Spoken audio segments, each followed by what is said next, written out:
Welcome back for page 2.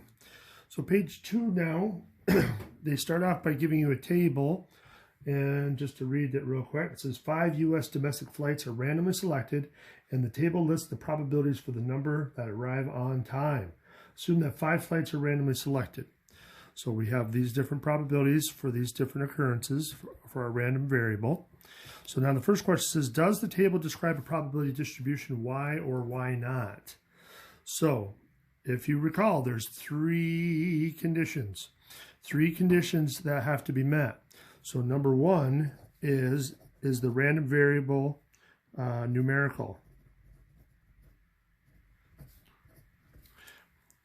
And so that is true. All of those are numbers, so yes. Number 2, which is probably the more important one, or the most important one, is the sum of our p of x is equal to 1. So we're just going to add these up. Now remember, 0 plus you can just treat as 0, so we can just ignore that one. So all we care about is just the other ones.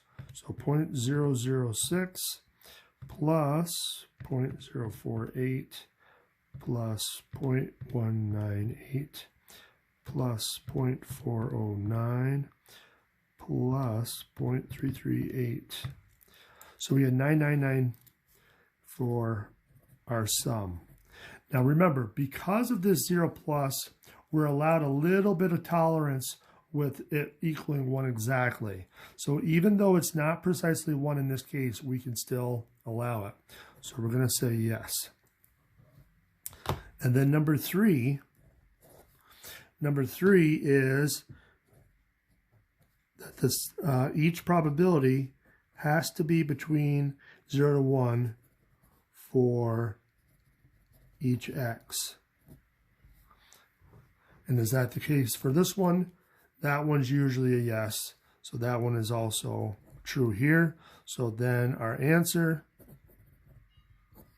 is yes, because all 3 conditions are met.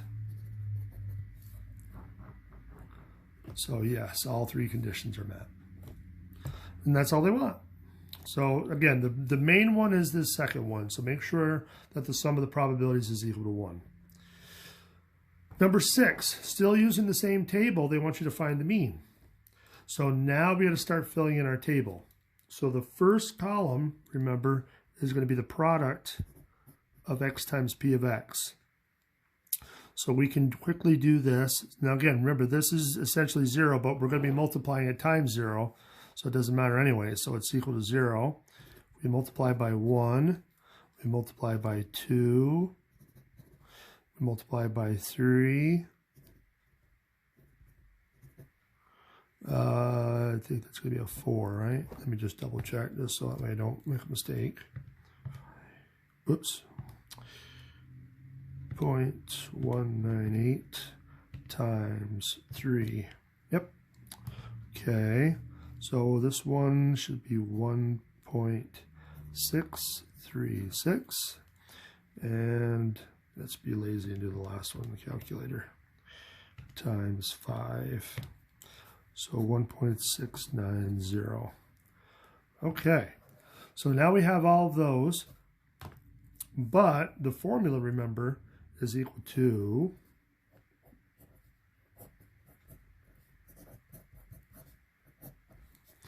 that. So remember, that means we have to add all of these products up. So we've just found all the products. Now we just got to add them to get to our answer. So 0.006 plus 0.096 plus 0.594 plus 1.636 plus 1.69. So 4.022.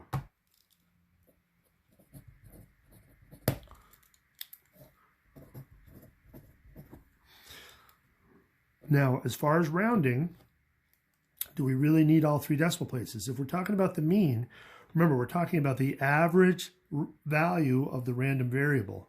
So anywhere between 0 and 5 should be your answer. Now, in this case, I would say round to the nearest tenth, but the nearest tenth it's going to give you a 0 for the 10th spot. So you could get by with 4. But let's just put 4.0. And don't forget the units. So in this case, we're talking about flights. So the average number of flights that arrive on time is going to be 4. And again, that makes sense based on the size of the probability. It's got the highest probability. So it's going to be kind of focused around that area. Now, standard deviation is another fun formula.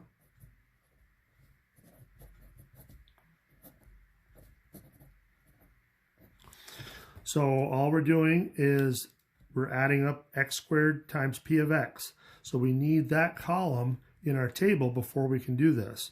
And we already have the mean from up here. So we'll do all that crunching after we fill in the table.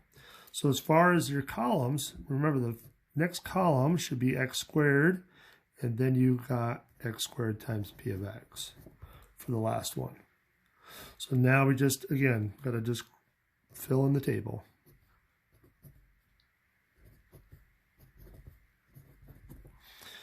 And if we're multiplying here, we're going to get 0, 1 times 0.06 is that. 4 times that, so 0.192. 9 times that. So again, let's just be safe. 9 times 0.198 is 1.782. Okay, 16 times that. Whoops. 16 times 0.409, 6.544, and then the last one, 25 times the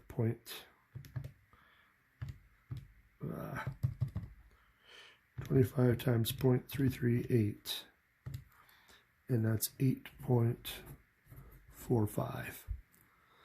Okay, so now we got our table filled in, so now we can go back to our formula. So we got to first add up all of those products we just found, that last row. So we already got that one in there. Let's keep it, and we'll just go backwards. So plus 6.544 plus 1.782 plus 0.192 plus 0.006 equals 16.974. So now we got to just plug that in here and then subtract our mean squared. Now, normally I would say let's just use the whole raw answer before we rounded, but I suppose it's not going to give you much difference, and we can double check it, but the big thing is we got to square. So 4 squared is 16. So if we take 16 away from that, we should just get the square root of 0.974. And if we do the square root of that, I'm snapping lead like crazy today. 0.974 square root. So 0.9869. And again, if we rounded it to 1 decimal place, it's actually going to round up to 1. So we are going to get 1.0 flights for that. Now the last part of this wants you to use the range rule of thumb to identify the range of significant values and then answer the question, is exactly 2 flights significantly low? Why or why not? So remember, the range rule of thumb, we need our 2 formulas.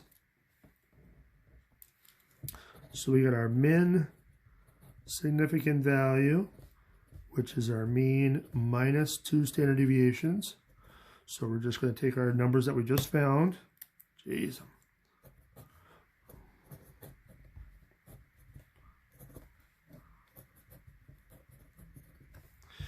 Now here's where the decimal places really do kind of make a difference. Had we used a lot more of those decimal places, we might have gotten a little bit more precise answer.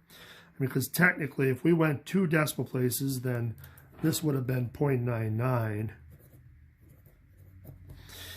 And then this would have been a little bit bigger than 2. So that's where it kind of gets a little bit sticky as far as your decimal places. Here with the 4.022, that really, you can't get too much closer than that. I mean, if you wanted to say 4.02, and then here we said 0.99, you might get a little bit, oops, you might get a little bit more precision. Let's just see what we get down here. So 4.02 minus 2 times 0.99 equals what?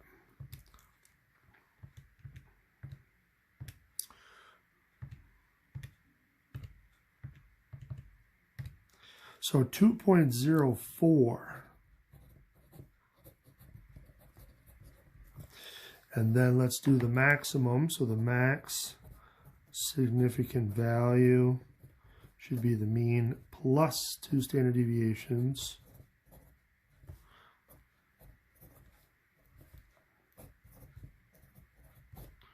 So let's see what that gives you.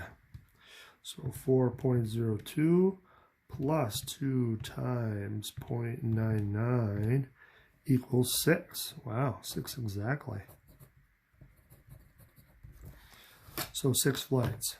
So there's our range of significant values. So basically when they want that, you just want those cutoffs. So we have those 2 cutoffs. So now to answer the question, is exactly 2 flights significantly low? Why or why not?